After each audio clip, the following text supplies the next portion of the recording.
Amen. Amen. Amen. Amen. Quand nous sommes en train de continuer notre merveilleux thème sur la préparation pour le ciel,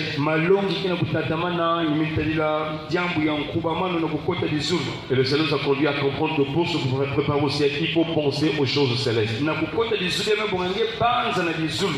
Et pour penser aux choses célestes, ce n'est pas facile parce que dans ce monde, il y a tellement de souffrances, des combats, des persécutions. Ce qui nous soutient, ce sont les promesses de Dieu.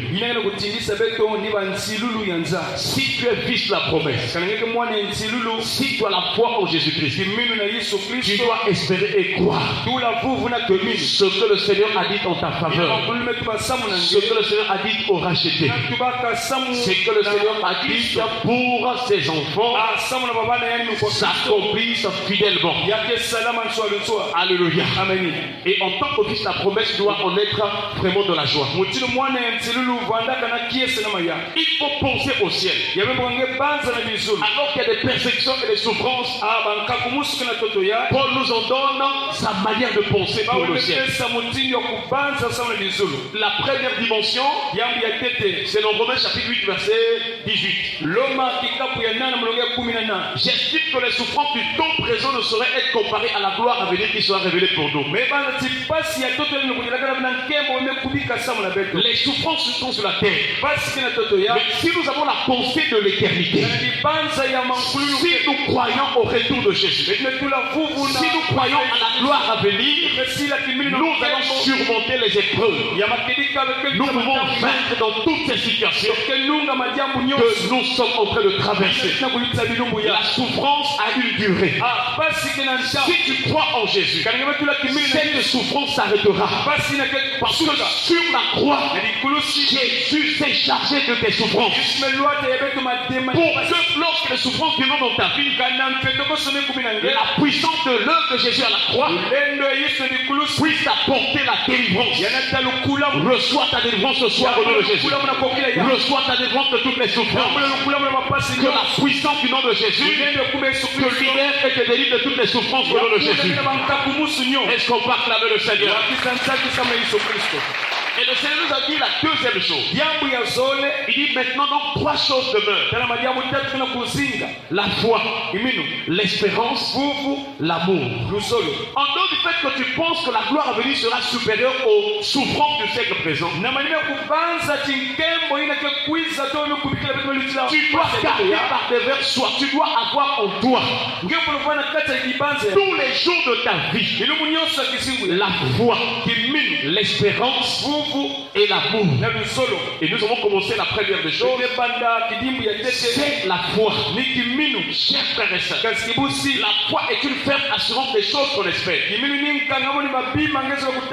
démonstration de celles qu'on ne voit pas. La première partie, c'est d'espérer. Ça donne à quelque chose à part du Seigneur. Et c'est possible que si tu espères en Dieu, tu verras ce que tu t'attends de sa part. Mais la deuxième attitude, c'est de démontrer, de vivre comme si tu avais déjà la chose. Nous avons pris l'image de la femme enceinte. Avant que l'enfant ne naisse, elle est rassurée que je porte mon sein l'enfant et un jour cet enfant naîtra. Toi aussi tu as une grossesse spirituelle. Cette grossesse c'est la grossesse de la foi. Si dans ta foi tu crois à ton mariage, tu portes déjà la grossesse pour le mariage et le temps de l'accouchement arrivera. Tu verras ton mariage. Tu te rencontreras avec l'homme de ta vie. Tu te rencontreras avec la femme de ta vie. Et la grossesse amènera l'enfantement. Est-ce qu'on parle avec le Seigneur? Que Dieu te bénisse. Que tu vois ce que tu t'attends de la part du Seigneur. Chers frères et sœurs, Dieu nous a conduits donc à l'histoire de David pour voir comment se peut manifester la foi. Quels sont les éléments de la foi? Quelle est l'attitude d'une personne qui a la foi? Beaucoup de gens prient ou parlent. Les chrétiens parlent beaucoup. Mais quelles sont les attitudes d'une personne qui a la foi? Nous avons pris l'exemple de David. Et dans 1 Samuel chapitre 17, verset 32, il est écrit. David dit à Saoul que personne ne se décourage à cause de ce Philistin. Ton serviteur ira se battre avec lui. Le signe que tu as la foi, tu ne dois jamais te décourager. Quels que soient les combats, quels que soient les vents, quelles que soient les attaques, je ne sais pas quelles sont les guerres spirituelles dans ta vie. Qui est en train de t'attaquer? Qui est en train de te combattre? Tu es un vaillant héros. Dans ce combat-là, tu vas sortir vainqueur. Parce qu'il y a un héros qui est allé à la croix. Il est venu comme une faible plante, comme un végétant qui sort d'une terre desséchée. Il avait dit beauté, dit éclat pour attirer nos regards. Et son aspect n'avait rien pour nous plaire. Mais cependant, ce sont nos douleurs qu'il a portées. C'est de notre souffrance qu'il s'est chargé. Nous l'avons considéré comme puni. Frappé le Dieu est humilié. Mais il était blessé pour nos péchés et son baptême le Seigneur. Jésus a tout accompli en ta faveur. Et à cause de Jésus dans ton cœur, tu as la victoire. Avant le combat, dans les situations que tu traverses, dans la vallée que tu traverses, tu es plus que vainqueur. Et c'est pourquoi David dit, quand je traverse la vallée de l'ombre de la mort, je ne crains aucun mal. Que le Seigneur te délivre de la peur des hommes, qu'il te délivre de la peur des situations, qu'il te délivre de la crainte des mauvaises nouvelles. Même si on t'a apporté de mauvaises nouvelles, Jésus t'apporte la bonne nouvelle. Et c'est la parole de Jésus qui compte dans ta vie. Reçois la délivrance au nom de Jésus. Reçois la liberté au nom de Jésus. Reçois la guérison au nom de Jésus. Car la parole de Dieu est venue pour ton salut. Et son acclamer le Seigneur. Chers frères et sœurs, le matin nous avons vu quels sont les domaines où nous devons manifester le courage. David était courageux. Mais dans ta vie, pourquoi tu vois la main de Dieu? Quels sont les domaines où tu dois avoir le courage? Le premier domaine que nous avons vu, c'est le domaine de la prière. Tu dois être courageux de la prière. Tu ne dois pas accepter qu'on étouffe ta vie de prière. Tu ne dois pas accepter que tu t'affaiblisses dans la prière. Parce que la prière actionne le feu spirituel. Si tu es un homme de prière, tu es une femme de prière.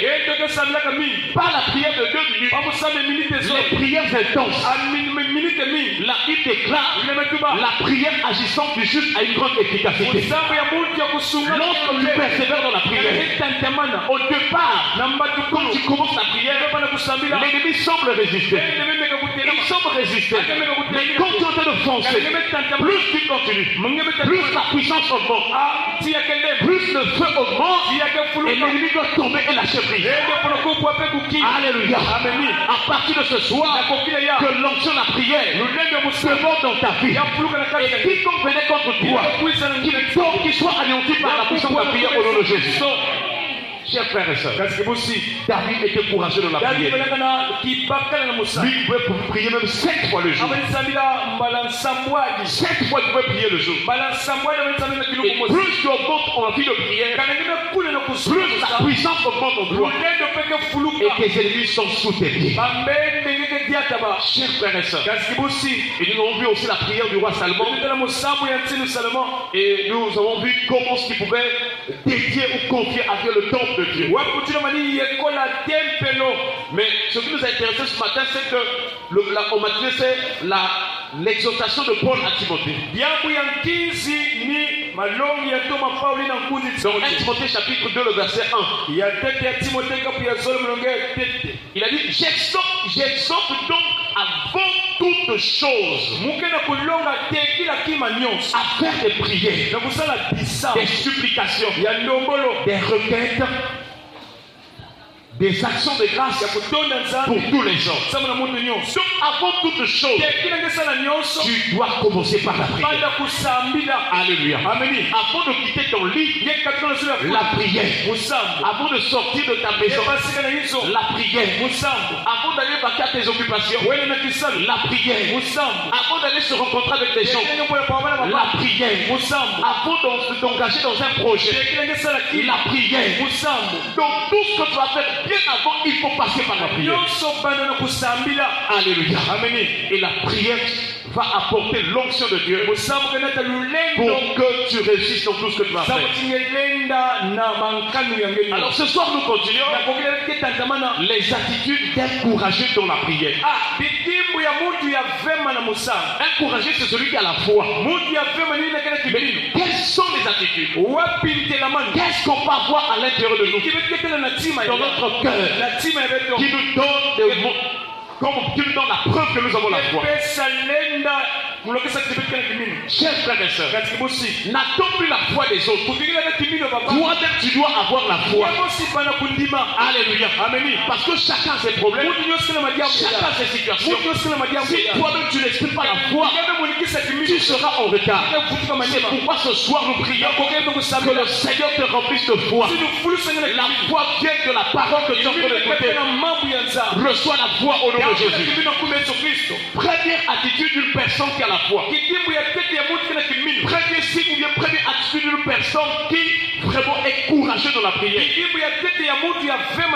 C'est que cette personne, avant même de prier, elle exprime, elle manifeste la foi. Elle croit que quand je vais rentrer dans la prière, le Seigneur Dieu agira. Une personne qui a la foi, avant d'avoir prié, il va t'encourager. Il va dire que mon frère, Dieu agira. Pour cette situation, Dieu interviendra. Est-ce qu'on va acclamer le Seigneur? Donc la prière doit précéder, donc la foi doit précéder la prière. Avant que tu ouvres la bouche pour prier, tu dois avoir la foi dans le cœur. Et dans Matthieu chapitre 21, à partir du verset 21, le Seigneur enseigne. Jésus leur répondit, je vous le dis en vérité, si vous avez de la foi et que vous ne doutiez point, non seulement vous feriez ce qui a été fait à ce figuier, mais quand vous direz à cette montagne, ôte-toi de là et jette-toi dans la mer, cela se ferait. Tout ce que vous demanderez avec foi par la prière, vous le recevrez. Est-ce qu'on peut acclamer le Seigneur? C'est tout un enseignement. Tout ce que vous demanderez avec foi, d'abord la foi par la prière.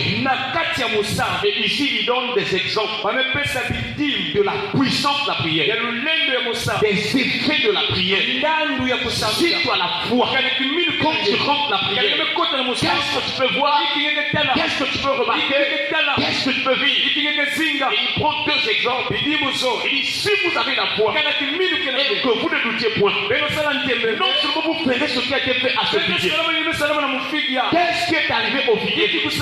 C'est que le Seigneur avait dit au figuier que jamais fruit ne naisse de toi.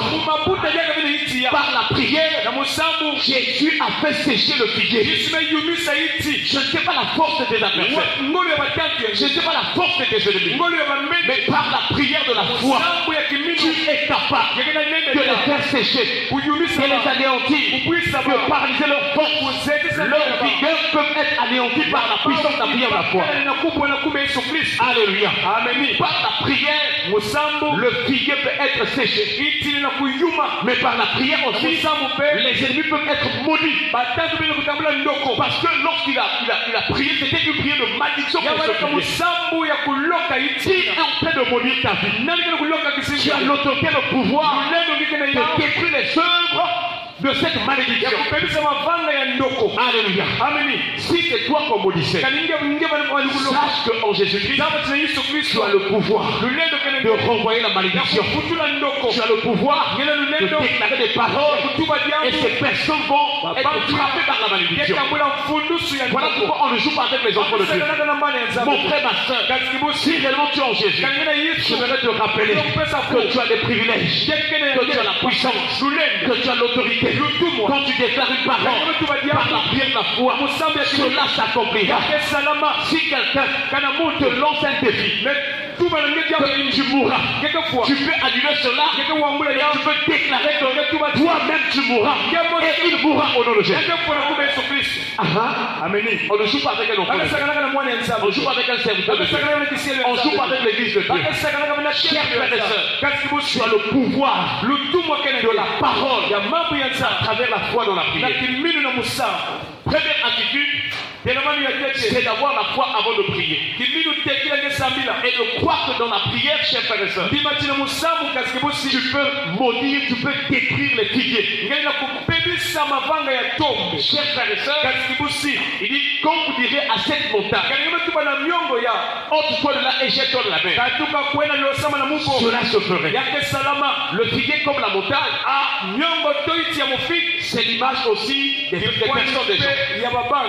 La montagne, c'est l'image des souffrances, des difficultés.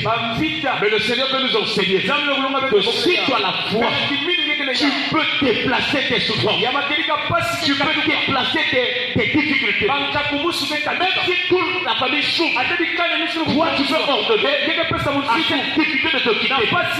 Et si tu chasses, si tu déplaces les montagnes, qu'est-ce qui s'ensuit?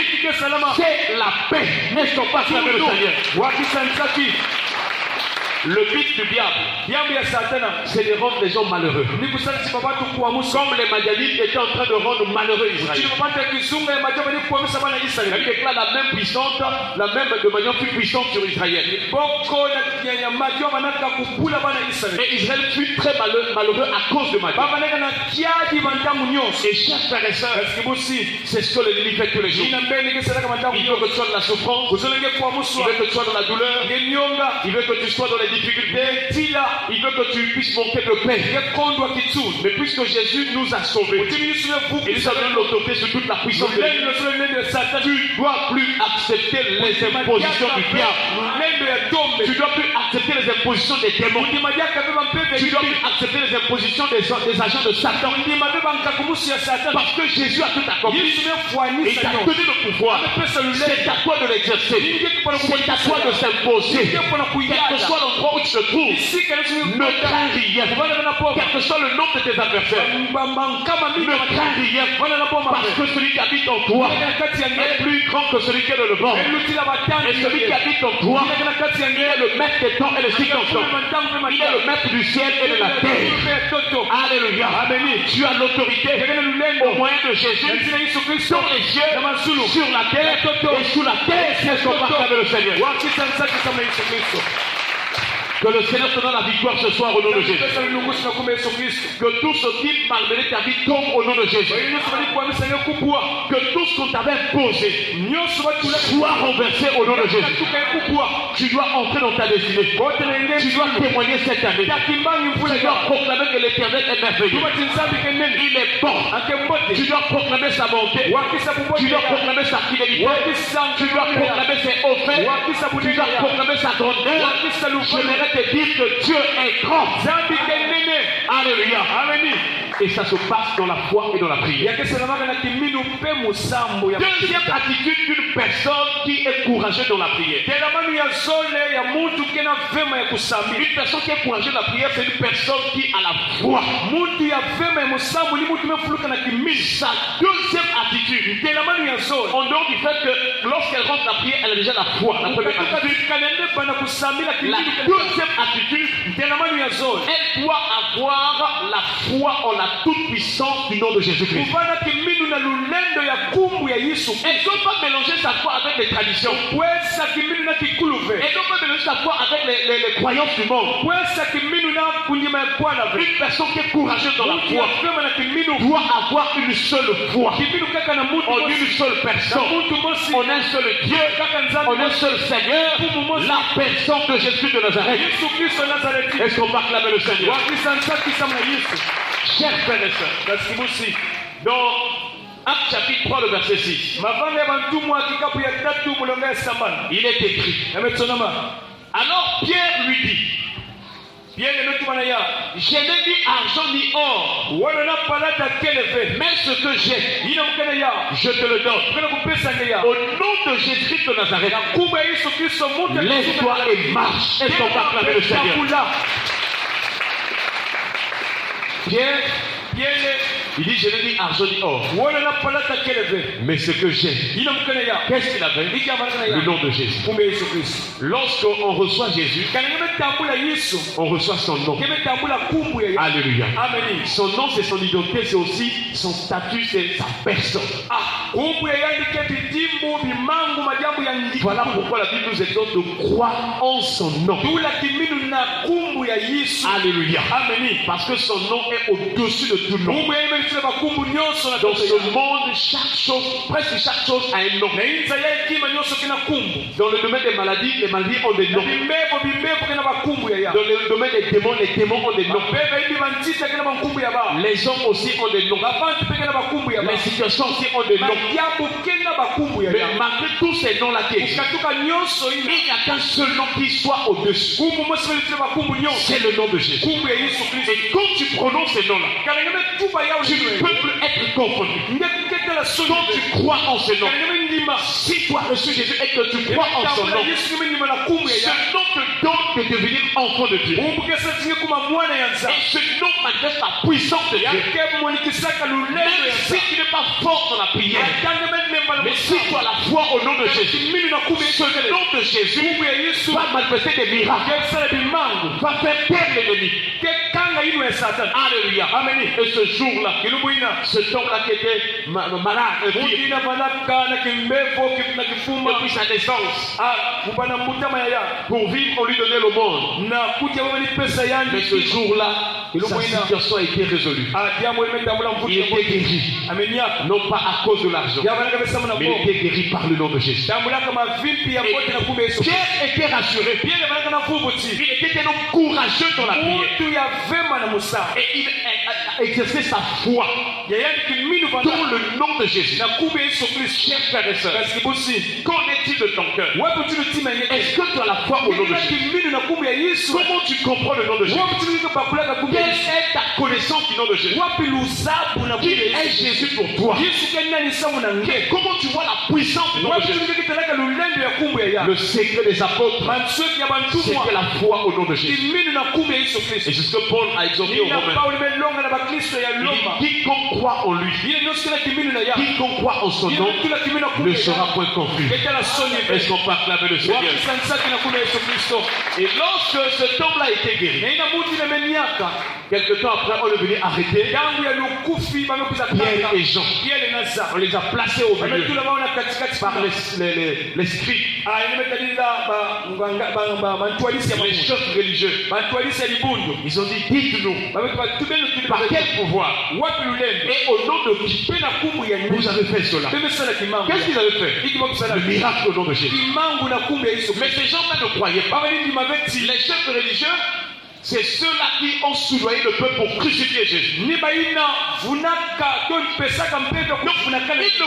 qu'on dise qu'on parle du nom de Jésus parmi le peuple. Mais comme c'est le nom qui est au-dessus de tout nom, on ne peut pas arrêter ce nom-là.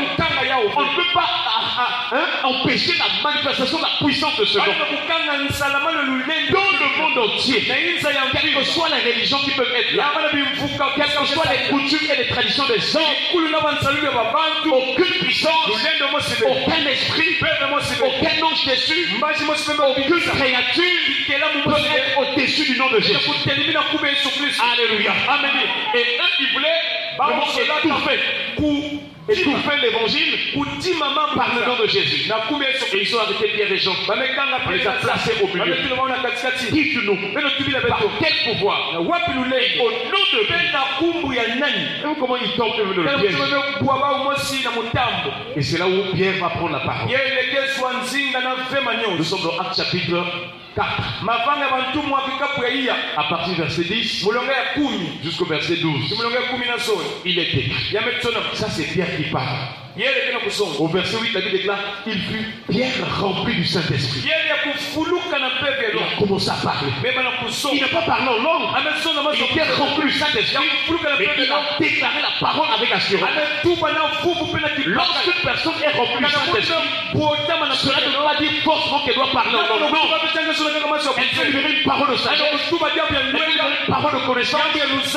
Le Saint-Esprit peut le conduire à s'exprimer comme lui-même le Saint-Esprit veut. Et là, il n'a pas parlé en langue, il a déclaré les paroles pour obliger les gens à croire. En réalité, il y a un seul nom dans les cieux, sur la terre et sur la terre. Et bien rempli du Saint-Esprit, il est en train de dire, sachez-le tous.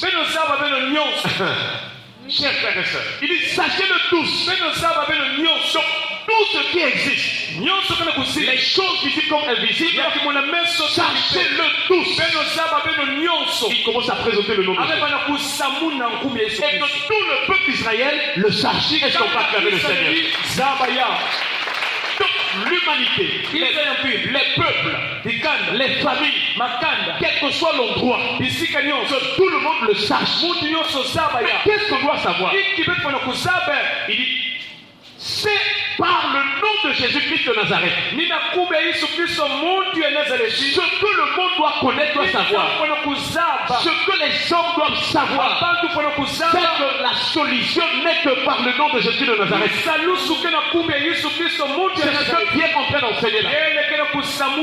Il dit que c'est par le nom de Jésus de Nazareth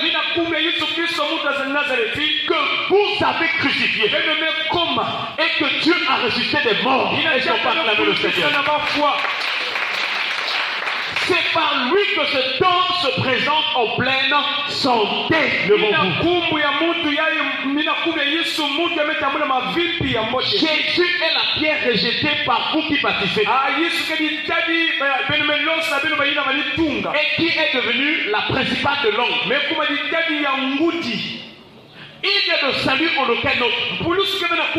Car il y a sous le ciel aucun autre nom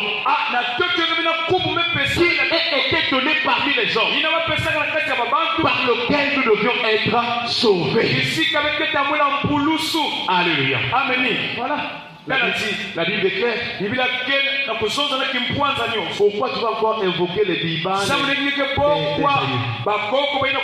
Si aujourd'hui les familles souffrent à cause des esprits qu'ils invoquent, la seule personne que tu dois invoquer dans ta vie, le seul nom que tu dois appeler au secours, c'est le nom de Jésus. Il était mort, mais il est ressuscité. Il est vivant au siècle des siècles. Alléluia. Si tu espères en lui, si tu prends en Jésus, il va te délivrer. Il va pardonner tes péchés. Il va te purifier. Il va changer ta vie. Il va te donner un nouvel esprit, un nouveau cœur. Il va te donner de vivre en nouveauté de vie. Et ceux qui t'ont connu avant, ils vont remarquer qu'il y a quelque chose de nouveau. Mais pourquoi? Parce qu'en Jésus-Christ, il vient te délivrer de l'ancienne vie. Quand tu rentres en Christ, il fait passer les choses anciennes et te donne de vivre de nouvelles choses au nom de Jésus. Et dans ces nouvelles choses, même si tu étais un pauvre, il te donnera la valeur. Même si tu n'avais pas de travail, il te donnera du travail. Même si tu étais rejeté, il va t'accueillir. Est-ce qu'on va acclamer Jésus? Pierre avait l'assurance dans le nom de Jésus. Qu'en est-il de ta vie? Est-ce que tu es rassuré de la toute-puissance du nom de Jésus? Je ne sais pas les situations que tu traverses, mais si tu mets ta confiance dans le nom de Jésus, de tout ton cœur, de toute ton âme, de toute ta force, de toutes tes pensées, si tu as la foi au nom de Jésus, tu verras la gloire de Dieu. Alléluia. Amen. Voilà donc la deuxième attitude. Nous prions ce soir que Dieu nous donne du moins d'avoir au moins ces deux attitudes. Avoir la foi avant de prier et avoir la foi dans la toute puissance du nom de Jésus. Vous allez voir dans la suite, il y aura des miracles, il y aura le changement, il y aura la délivrance, il y aura des grandes choses. Dieu va changer votre identité. Il va vous emmener là où en temps normal tu ne vais pas arriver. Il va te faire rencontrer avec des gens que tu ne veux pas rencontrer dans ta vie. Il va t'ouvrir les portes selon ta volonté. Il peut t'accorder la renommée. Il peut te donner d'être très riche selon ce qu'il veut dans ta vie. Le nom de Jésus peut tout dans ta vie. Et son pas acclamer le Seigneur.